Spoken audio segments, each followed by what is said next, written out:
Hello friends, my name is Ritesh Agarwal and I am bringing to you the Hindu analysis where we bring the top stories of the day and extremely important articles from the CLAT perspective.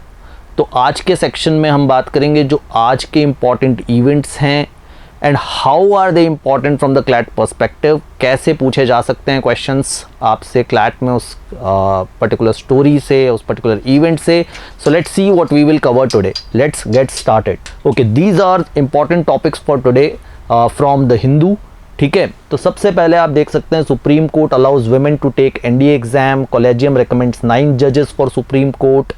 There is an article on climate change, palm farming, joint military exercise between India and Vietnam, then a couple of stories from sports, Princepal Singh and India's first batch of para-athletics participating in Paralympics, then a couple of interesting articles from the editorial section where China is expanding its nuclear stack and RODTAP scheme. So there is a lot more which we will cover and we will look at all of them. ठीक है, each of them from the perspective of how they are important from our examinations perspective. CLAT में इसका क्या relevance है, हमसे किस तरह के क्वेश्चंस पूछे जा सकते हैं. तो हम ना सिर्फ इनको समझेंगे बल्कि I will also tell you कि what can come from each of these stories in CLAT 2022. So watch this video till the end. Okay, let's look at the first one. In interim measure, Supreme Court allows women to take NDA exams. Okay, this is the front page article from the Hindu today and an extremely important news where Supreme Court has allowed women to write NDA exams scheduled on November 14, 2021. ठीक है, earlier women were not allowed to do so, but Supreme Court has termed it as gender discrimination on the perspective of Indian Army and they have allowed women to write this exam. It's an interim order, so the admission will depend upon the final order by the Supreme Court. You can see the key points here. I have highlighted them in the bold. ठीक है, Supreme Court on Wednesday issued an interim order allowing women candidates to take NDA exam. The bench which passed this order consisted of Justice Sanjay Kishan Kaul and Hrishikesh Roy. Okay, this can be asked. आपको एक article दिया जा सकता है, एक write up दिया जा सकता है where you can be asked that which bench pass this order. Okay, admission is subject to the final order. Now अगर एक स्टोरी, अगर ये राइटअप एग्जाम में आता है तो किस तरह के क्वेश्चंस पूछे जा सकते हैं. ठीक है, क्वेश्चन पूछे जा सकते हैं अबाउट एनडीए. ठीक है, एनडीए के बारे में क्या क्वेश्चंस पूछे जा सकते हैं, कब एस्टैब्लिश हुआ था, कहाँ हेडक्वार्टर्स हैं, क्या मोटो है, who is the chief of NDA, इस तरह के क्वेश्चंस पूछे जा सकते हैं. राइट, आपसे क्वेश्चन पूछे जा सकते हैं about gender equality in defence forces. ठीक है, परमानेंट कमीशन के बारे में पूछे जा सकते हैं, permanent commission in army, permanent commission in navy, permanent commission in air force. ये सारी चीज़ें आपको पढ़नी है. मैं आपको स्पून फीड नहीं कर रहा हूँ, मैं आपको किसी भी टॉपिक को 360 डिग्री व्यू से देखना सिखा रहा हूँ. ठीक है, that's what you need to do. You are mature enough, search them on. कुछ इन्फॉर्मेशन मैं आपके लिए लेकर आया हूँ. फॉर एग्जांपल एनडीए के बारे में हम बात कर रहे थे. NDA is the joint defence service training institute. ठीक है, जहाँ पर इंडियन आर्मी ज्वाइन करने वाले, इंडियन नेवी ज्वाइन करने वाले और इंडियन एयरफोर्स ज्वाइन करने वाले कैडेट्स ट्रेन होते हैं. It is the first tri service academy in the world. इसका मोटो है सेवा परमो धर्म, which means service before self. It was established in 1954. It's headed by Lieutenant General Asit Mistry and its location is in Pune, Khadakwasla. Okay, तो ये कुछ important information है. Make a note of this and start thinking कि और क्या question यहाँ से आ सकते हैं. It's a very interesting development. Make note of it. Let's look at the second important development for today.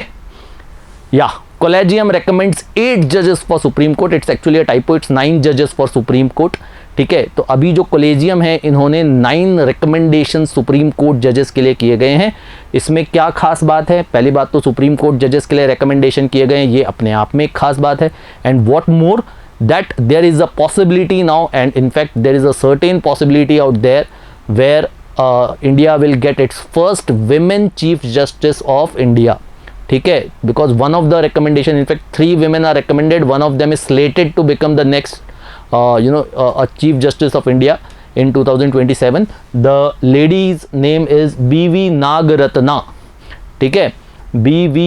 Nagaratna. She is the Karnataka High Court judge, and she has been recommended to be a Supreme Court judge, and she will become a Chief Justice of India in future. So Supreme Court Collegium is led by the current Chief Justice of India. Who is the current Chief Justice of India? Mr. N.V. Ramana. ठीक है, they have recommended the government 9 names for appointment of Supreme Court judges in the court. ठीक है, and Karnataka High Court Judge B.V. Nagaratna will become, ठीक है, in future India's first women Chief Justice of India. ठीक है, अब ये news पढ़ के आपके माइंड में क्या आता है, किस तरह के क्वेश्चंस यहाँ पर क्लैट में बन सकते हैं इस स्टोरी से. ठीक है, स्टैटिक सोचिए, करंट सोचिए. पूछे जा सकते हैं सुप्रीम कोर्ट में कितने जजेस होते हैं. पूछा जा सकता है सुप्रीम कोर्ट में जज बनने के लिए क्या एलिजिबिलिटी रिक्वायरमेंट्स हो सकती है. पूछा जा सकता है इंडिया के पहले चीफ जस्टिस CJI कौन थे. राइट, ये सारी चीज़ें पूछी जा सकती है. पूछा जा सकता है कोलेजियम सिस्टम के बारे में. ठीक है, कि कोलेजियम सिस्टम कैसे काम करता है. ठीक है, so all these questions can be asked. This is the list of recommendations. ठीक है, जो रिकमेंडेशंस किए गए हैं, 9 नाम रिकमेंड किए गए हैं. Out of these 8 are high court जजेस and one of them has been a lawyer. ठीक है, which has been recommended to be a supreme court जज. 8 जजेस and 1 lawyer has been recommended by the collegium. This is the list of names, okay, for your reference. Now make a note, do the required research, okay, and make your own note about this story, which comprises the eligibility for being a Supreme Court judge and the requirements of being a Supreme Court judge, the collegium system, India's first Chief Justice, and information around the. Okay, let's look at the next story. This is a very interesting article. It says India can do more, hints a climate official. It's basically talking about Alok Sharma, who is visiting India as a part of his international tour to build consensus around NDCs. अभी क्या होने वाला है, इन नवंबर एक climate change meet होने वाली है, very famous climate change meet, Glasgow meet in Scotland. ठीक है, where you know all the countries in the world will talk about कि उन्होंने क्या कमिट किया था जो प्रीवियस पेरिस क्लाइमेट एग्रीमेंट में जो NDCs दिए गए थे, नेशनली डिटरमाइंड कॉन्ट्रीब्यूशंस, और what have they achieve till now, what is the plan for future. ये सारी बातें होने वाली है. तो एक status update kind of meeting दुनिया भर में आलोक शर्मा कर रहे हैं, और वो इंडिया में आए और कुछ इंटरेस्टिंग स्टैटिस्टिक्स यहाँ दी हुई है, कुछ इंटरेस्टिंग फैक्ट्स दिए हुए हैं. क्लाइमेट टॉक्स कहाँ होने वाली है, क्वेश्चन बन सकता है, ग्लासगो स्कॉटलैंड में.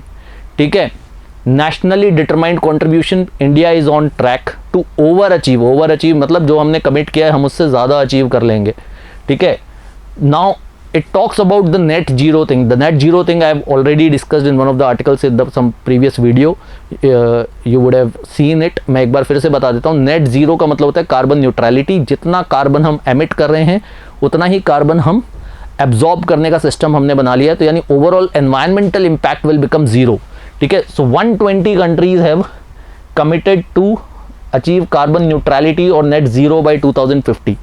ठीक है, now China which is the world's biggest emitter, इन्होंने क्या कहा है कि हम नेट ज़ीरो पे पहुंचेंगे बाय 2060. यूनाइटेड नेशंस ने कहा है कि we will reach net zero by 2050. India ने क्या कहा है, what is India's commitment to the world. We have not committed a net zero thing, but what we have committed is, now this is relevant for you to know that we are amongst the one of the least per capita emitters in the world. ठीक है, तो हमारा जो per capita emission है वो बहुत ज़्यादा नहीं है. We have actually contributed very little to the world pollution. Okay, so India's NDC और India's nationally determined contribution includes reducing the emission intensity by 33 to 35% below 2005 levels. यानी 2005 में जो हमारे CO2 emissions थे, जो ओवरऑल हमारे emissions थे, उससे हम 35% कम ले आएंगे by 2030. दूसरा, increase the share of non fossil based energy resources to 40% of installed electric power capacity by 2030. यानी हम क्या कह रहे हैं कि 2030 तक हम जितनी इलेक्ट्रिसिटी जनरेट करेंगे उनमें से 40% नॉन फॉसिल बेस्ड और रिन्यूएबल सोर्सेज से आएगी. इसके अलावा to create an additional carbon sink of 2.5 to 3 gigaton carbon dioxide through additional forest and tree cover. So we will increase our forest and tree cover, we will prepare a carbon sink which will absorb the carbon dioxide in the atmosphere. कि कितना 2.5 to 3 gigaton जो absorb कर लेगा bye 2030। और हमने क्या commit किया है, 450 गीगावाट ऑफ रिन्यूएबल एनर्जी हम इंस्टॉल करेंगे by 2030, out of which 100 gigawatt is already installed. ठीक है, तो ये भी कम टारगेट्स नहीं है, बड़े एम्बिशियस टारगेट्स है for a developing country, and these are very important. Please make a note, जो हमने कमिट किया है वो हमें पता होना चाहिए, right. So from all of these questions can be asked. आपसे क्वेश्चंस कहाँ आ सकते हैं, पेरिस क्लाइमेट एग्रीमेंट के बारे में आ सकते हैं, इंडिया ने क्या कमिट किया है, बाकी कंट्रीज ने क्या कमिट किया है, जो मेजर कंट्रीज है, जैसा मैंने बताया कि चाइना ने क्या कमिट किया है, यूएस ने क्या कमिट किया है। ठीक है, नेक्स्ट क्लाइमेट चेंज समिट कब होने वाली है। इसके अलावा एक और इंटरेस्टिंग डेवलपमेंट जो अभी हुआ है, this article talks about that. What is it, that the government has ratified Kigali amendment to the Montreal protocol. ठीक है, where the government is planning to phase out hydrofluorocarbons or HFCs bye 80 to 85% bye 2040। यानी आज जो हमारे hydrofluorocarbon levels हैं उसका हम 80 to 85% तक फेज आउट कर देंगे बाय 2040। ठीक है, हाइड्रोफ्लोरोकार्बन्स आर गैसेस जो आप अपने रेफ्रिजरेटर्स वगैरह में देखते हैं। ठीक है, these are harmful for our environment, and the government initially in 2016 committed कि हम phase wise we will reduce them by 10% in 2032, then 20% in 2037, 30% in 2042 and 80% in 2047. So that is what we are trying to achieve. The government has ratified it, government has approved this amendment that we will be moving in this direction. So we are playing a proactive role in protecting the environment. Okay, this is again a very important and very interesting development. Palm oil का नाम सुना होगा आपने, you would have heard about palm oil. We import palm oil from, who are the prominent exporters of palm oil? हम कौन से देशों से import करते हैं, any idea? So we import palm oil from countries like Indonesia and Malaysia, and there is a big demand for palm oil. ठीक है, तो गवर्नमेंट ने एक मिशन लॉन्च किया है कि हम instead of being dependent on these countries, let's produce this palm oil indigenously because there is a big demand for palm oil. तो उसके लिए गवर्नमेंट ने एक मिशन सेटअप किया है, मिशन का नाम क्या है, national mission on edible oils oil palm. ठीक है, this is very important, make a note of this, national mission on edible oils oil palm. What government will do in this mission to encourage the production of palm oil in India? They have given price assurances. What is the meaning of price assurance? कि अगर price में volatility बहुत होती है palm oil में, तो अगर price market में कम गया तो फार्मर्स को लॉस ना हो, तो government will pay a minimum price. So that is price assurance. Government will provide a VGF or a viability gap funding. What that means is कि अगर आपको प्रोजेक्ट कॉस्ट में ऐसा लग रहा है कि कम से कम इतनी कॉस्ट लगाने के बाद ही प्रॉफिट आएगा और आपके पास उतना पैसा नहीं है, तो बचा हुआ गैप गवर्नमेंट विल प्रोवाइड. ठीक है, and government will also provide planting material. ठीक है, so government is providing a lot of assistance for palm oil ventures. Government wants to increase the production of palm oil, increase the area under cultivation for palm oil. तो government के targets क्या है, increase the palm acreage by an additional 6.5 lakh hectares. हमें additional 6.5 lakh hectares बढ़ाना है palm oil का. अभी आज की तारीख में 4 लाख हेक्टेयर्स से कम एरिया में पाम ऑयल का कल्टीवेशन हो रहा है. ठीक है, we want to grow production of crude palm oil to 11.2 lakh tons by 25-26 and up to 28 lakh tons by 2029-30. These are the targets being set up by the government, and they want to increase the production of palm oil. For the same, they want to increase the land under cultivation for palm oil, and for the same they are providing a lot of incentives under what mission?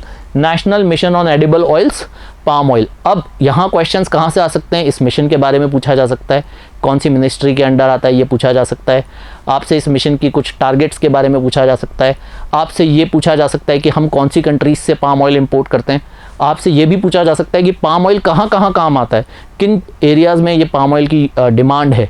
ठीक है, तो ये सारी चीज़ें अपने को research करनी है, कॉम्प्रीहेंसिव नोट अपने पास होना चाहिए.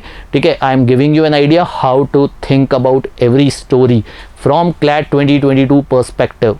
Okay, India and Vietnam navies hold a joint exercise. एकदम छोटा सा सेक्शन द हिंदू में दिया हुआ है टुडे कि इंडिया एंड वियतनाम ने एक जॉइंट मिलिट्री एक्सरसाइज की. तो क्या बड़ी बात है इसमें, इट्स एन इम्पॉर्टेंट इवेंट. ठीक है, from the defence section joint military exercises are an important event. ठीक है, तो सबसे पहली बात, जॉइंट मिलिट्री एक्सरसाइज कहाँ हुई, साउथ चाइना सी में. ठीक है, साउथ चाइना सी में एक्सरसाइज हुई. इंडिया के कुछ वॉरशिप्स और वियतनाम के कुछ वॉरशिप्स दोनों ने पार्टिसिपेट किया। कुछ इंपॉर्टेंट नाम हैं यहाँ पे, फॉर एग्जांपल इंडिया की तरफ से INS रणविजय और INS कोरा ने पार्टिसिपेट किया। ठीक है, वियतनाम का भी एक फ्रिगेट इन्वॉल्व था, पीपल्स नेवी फ्रिगेट, जिनके साथ में ये जॉइंट मिलिट्री एक्सरसाइज हुई। कहाँ हुई? साउथ चाइना सी में। अब some of you might know, some of you might be wondering कि सर ये वियतनाम एग्जैक्टली होता कहाँ पर है, पड़ता कहाँ पर है। कंट्री का नाम तो सुना है but we don't know exact location for Vietnam, and this comes under map section. ठीक है, तो आज हम वियतनाम के बारे में बात करेंगे कि वियतनाम है कहाँ। So Vietnam is a part of, अगर हम साउथ ईस्ट एशिया के बारे में बात करें, इंडिया के जो साउथ ईस्ट में कंट्रीज पड़ती है, ठीक है, दिस समवेयर, ये म्यांमार है, this is Myanmar if you can see, this is China, यहाँ पे इट्स रिटन ओवर देयर। तो चाइना के साउथ में आप देखोगे वियतनाम है। ठीक है, यहाँ पर और कुछ साउथ ईस्ट एशियन कंट्रीज़ हैं, कंबोडिया, थाईलैंड, लाओस। ठीक है, and this is the capital of Vietnam. यहाँ हनोई आप देख रहे होगे, Hanoi is the capital of Vietnam. ठीक है, तो ये जो नीचे ब्लू पोर्शन आप देख रहे हो चाइना के नीचे, this is all south China sea. ठीक है, दिस इज़ ऑल, और वियतनाम के आसपास this is all south China sea. ठीक है, जहाँ this has become a very contentious region, क्योंकि काफ़ी China is trying to grow its influence over it and a lot of other countries are contesting upon it. ठीक है, तो यहीं पर इंडिया और वियतनाम की जॉइंट नेवल एक्सरसाइजेज हुई हैं। ठीक है, तो क्वेश्चंस क्या बन सकते हैं? अबाउट द वॉरशिप्स क्वेश्चन आ सकता है, वियतनाम के बारे में क्वेश्चन आ सकता है, इंडिया वियतनाम रिलेशंस पे कुछ क्वेश्चंस बन सकते हैं, वियतनाम के लीडरशिप पे क्वेश्चन बन सकते हैं।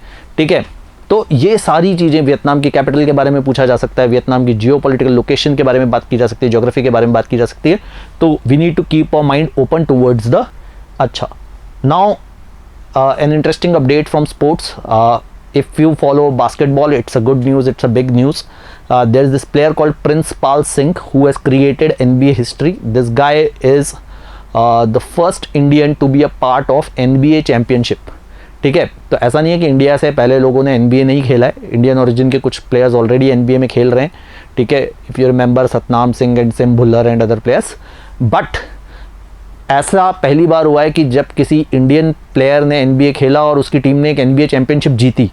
So this has become this is for the first time.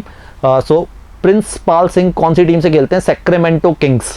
ठीक है, he plays from a king for a team called Sacramento Kings, जिन्होंने बॉस्टन सेल्टिक्स को हरा करके NBA समर लीग क्राउन जीता।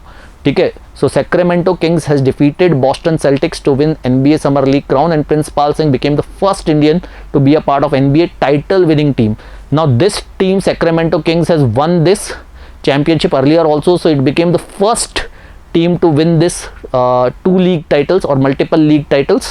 ठीक है, तो ये कुछ important interesting update है। So Prince Pal Singh has become the first Indian to be a part of NBA title winning team. Okay, चलिए, तो questions क्या बन सकते हैं? Question बन सकते हैं about NBA, question बन सकते हैं about Prince Pal Singh, his team, about which team he defeated. Okay, so now again very interesting update. So now देखो, टोक्यो ओलंपिक्स के बारे में अभी आप लोगों ने काफ़ी पढ़ा होगा। Now the second leg Paralympics is starting. Paralympics कब से शुरू हो रहे हैं? 24 अगस्त से। ठीक है, तो इंडिया के कुछ एथलीट्स ऑलरेडी टोक्यो पहुंच चुके हैं। ठीक है, तो लाइक ओलंपिक्स, पैरालंपिक्स भी 4 साल में एक बार होते हैं, और ठीक है, समर ओलंपिक्स के जस्ट बाद पैरालंपिक गेम्स होते हैं। तो पैरा एथलीट से भी हमें काफ़ी उम्मीदें हैं, और कुछ अपडेट्स मैं आपको इंडिया के पैरालंपिक कॉन्टिजेंट के बारे में, टीम के बारे में मैं आपको दूंगा कि क्या हो रहा है। तो पैरालंपिक गेम्स कब से हैं? पहली बात तो अगस्त 24 से सितंबर 5, इस दौरान पैरालंपिक गेम्स टोक्यो में चलेंगे। इंडिया की तरफ से कितने प्लेयर्स पार्टिसिपेट कर रहे हैं? 54 para athletes are participating across 9 sports disciplines. ठीक है, तो 9 तरह के स्पोर्ट्स इवेंट्स में 54 athletes will participate. This is India's biggest contingent till now, biggest contingent till now, मतलब सबसे ज़्यादा पैरालंपिक्स एथलीट्स, पैरा एथलीट्स ने इस बार पार्टिसिपेट किया है टोक्यो पैरालंपिक्स में। और इसमें और क्या इंपॉर्टेंट अपडेट्स हो सकते हैं? टी मरियप्पन, ठीक है, जिन्होंने गोल्ड मेडल जीता था पैरालंपिक्स में, रियो पैरालंपिक गेम्स में, he will be India's flag bearer, और Gursharan will be the chef de mission. ठीक है, तो ये नाम हमें याद रखना है। Who is the president of Paralympic committee of India? Deepa Malik. ठीक है, Deepa Malik has been a prominent sports person and now she is the Paralympic committee of India president. So let's hope our para athletes bring more glory to the nation, more medals for our country. ठीक है, they have performed very well in Rio Olympics. And we hope that they perform even better in Tokyo Paralympics. ठीक है, questions क्या बन सकते हैं, आप पहले तो इवेंट फॉलो करें, इस इवेंट में क्या हो रहा है. ठीक है, तो क्वेश्चंस यहाँ पर भी मैंने कुछ चीज़ें हाईलाइट की हैं कि how many para athletes are participating, who is the head of Paralympic Committee of India, who will be the flag bearer, who will be the chef de mission. Then medal winners पे questions बन सकते हैं. ठीक है, which country has won the maximum number of medals, उस पर question बन सकते हैं. ठीक है, which event got us maximum number of medals. तो ये आपको ट्रैक करते रहना पड़ेगा. We will also keep updating you. ठीक है, but you have to think from those direction. Okay, now come to the editorial section. तो एडिटोरियल्स में दो इंपॉर्टेंट आर्टिकल्स जो मुझे पसंद आए, जो अच्छे आर्टिकल्स थे, जिनमें कुछ बहुत रेलेवेंट न्यूज़ थी, वो आज डिस्कस करेंगे. The first article is keeping an eye on China's expanding nuclear stack. तो China is expanding its nuclear arsenal and India and the world will have to keep a check to protect their own security interest. कुछ interesting data, कुछ interesting updates, कुछ interesting insights हैं. So let's have a look. Okay, so construction of the nuclear missile silo field. What is the nuclear missile silo? Missile silo basically एक missile launcher. ठीक है, आप एक nuclear missile को launch करते हैं, उसे साइलोस कहा जाता है. तो चाइना क्या कर रहा है, इन्होंने जिनजियांग प्रोविंस में एक न्यूक्लियर मिसाइल साइलो फील्ड बनाई है पूरी, जिसमें कितने साइलोज हैं, 110 साइलोज, 110 मिसाइल्स छोड़ी जा सकती हैं. ठीक है, तो लैंड बेस्ड कैपेबिलिटी ये इन्होंने बनाया है. ठीक है, इसके अलावा already they have field in Yumen in Gansu province where they have 120 capacity of 120 silos. तो ये जो रीसेंट डेवलपमेंट है, जो रीसेंट रिपोर्ट्स हमारे सामने आई है about the Xinjiang region and the new this capacity of them for with 110 silos in Xinjiang region, this is a cause of concern for India. Why? Because China will have more capacity. It is around Indian border also, and China will have more capacity to attack India, and they will have more bargaining power with respect to the security provisions. ठीक है, अब why they are expanding their nuclear power? So the article says that the most likely reason behind the current expansion of China's nuclear arsenal is increasing the survivability of its arsenal against a first strike. तो what they say is कि China nuclear arsenal क्यों बढ़ा रहा है? तो one thing could be to match their rivals US. तो US is far ahead, but probably they want to match US. But ये कहता है कि नहीं, they want to protect themselves against the first strike, so they are increasing their nuclear arsenal. Some of them are decoys, ठीक है, so that they can save them, क्योंकि enemy will not, you know, instead of having only one facility to fire nuclear missiles, they will have 2-3 different facilities. They will keep some here, some there, so they want to reduce the probability of their entire nuclear arsenal being destroyed in one strike. So that is the view expressed by the author here. So that is why they are expanding their nuclear firing arsenal. Now, according to a report by Stockholm International Peace Research Institute, Chinese nuclear forces stand at 250 to 350 nuclear warheads. तो ऐसा कहते हैं कि इस report के हिसाब से China के पास 250 से 350, 250 to 350 nuclear warheads हैं. यूएस के पास कितने हैं? 3800. So there is no match as such. ठीक है, बट चाइना ने क्वांटिटी और क्वालिटी दोनों बढ़ाई है अपने न्यूक्लियर मिसाइल्स की. Now China has this missile range called Dongfeng. So they have Dongfeng 41, Dongfeng 26 intercontinental ballistic missiles and intermediate range ballistic missiles which they can readily deploy. ऐसा कहा जा रहा है कि out of these 16 missiles are deployed on Chino India border. तो यानी India China border पे 16 already तैनात हैं, ठीक है, which can attack Indian soil and they have a decent range. The growth in China's nuclear arsenal might not have an immediate impact, but as I told you that पहली बात तो this Xinjiang region is close to Indian borders, so proximity की वजह से हमारे ऊपर pressure आता है. दूसरी बात, obviously they will get a coercive leverage. Coercive leverage means obviously, ठीक है, जिसकी लाठी उसकी भैंस सुना होगा आपने. तो the more powerful country, ठीक है, because they will have more nuclear power, so they can probably coerce India to accept their demands or surrender to their demands or else might face a full-fledged nuclear warfare. ठीक है, तो ये थोड़ा सा एक, so this might not be an actual threat but this will still be a coercive threat to India.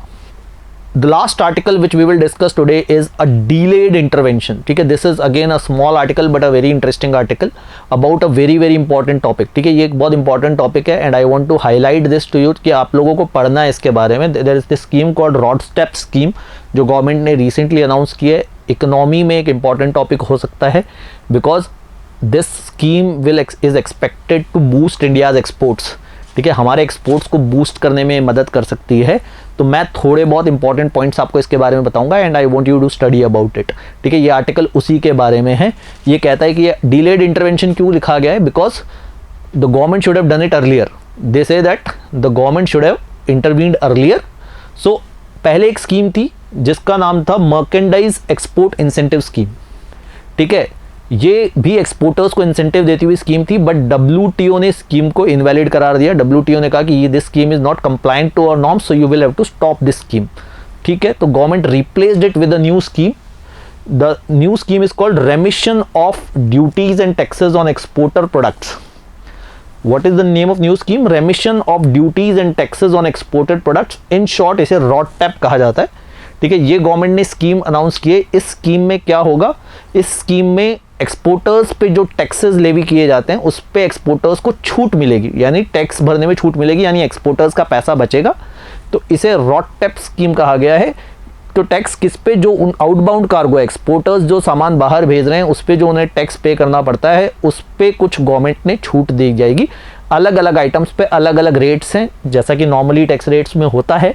ठीक है, they can claim rebates on taxes paid on their outbound cargo and this will cover 65% of India's exports. ठीक है, तो ये जो scheme है इसके अंदर लगभग 65% of India's exported items will come, यानी 65% of exporters will get benefited out of it. ठीक है, स्कीम कब से इफेक्टिव होगी, जनवरी 1, 2022 से. ठीक है, अब थोड़ी बात कर लेते हैं कितनी छूट मिलेगी. From 0.5% to 4.3% of the onboard value.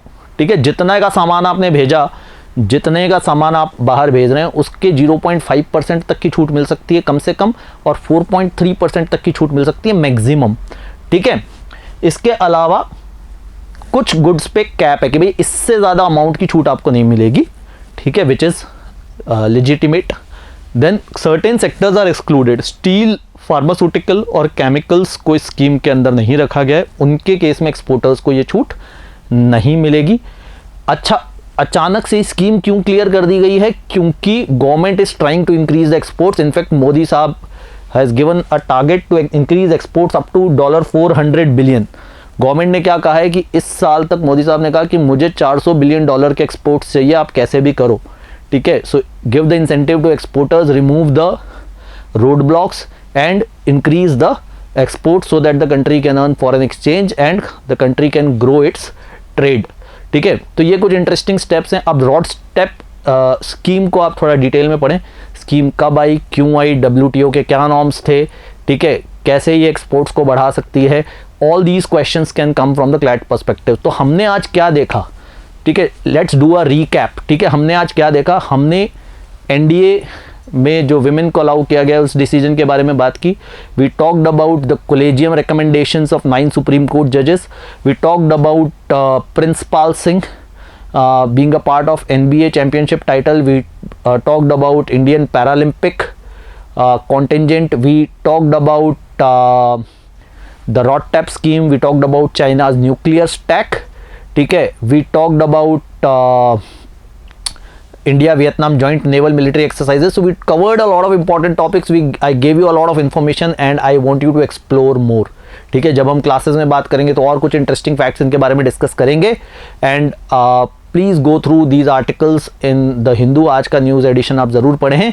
ठीक है, and make your notes and will come again with a very interesting section on tomorrow's Hindu analysis. Till then, take care, goodbye, thank you.